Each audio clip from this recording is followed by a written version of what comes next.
The next step that you need to do is go ahead and add some greenery to it and fill to cover up all the construction. What the greenery is really good for is giving you your volume in the length if you're trying to find a nice, low, soft way of doing it. Inserting it into the flowers and into the foam. This could hang and drape, and it's going to give you bulk and mass and accent your flowers. Sometimes, if you would like, cut it up and get a bush, cut the longer pieces off that you want, and go ahead and add them in.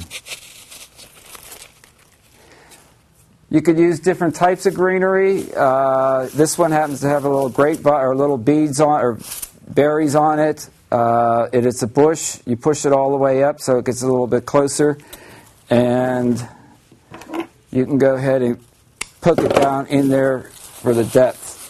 Greenery is basically used to fill in so you don't see the oasis and add depth to it. It also could be something that's a little flowery type of a fill and came off of a bush. You take a stem of it and just cut it up into little pieces. And it helps keep your flower arrangement airy looking and not so heavy. It could play around with it, add some interest in supporting your lines and depth on it.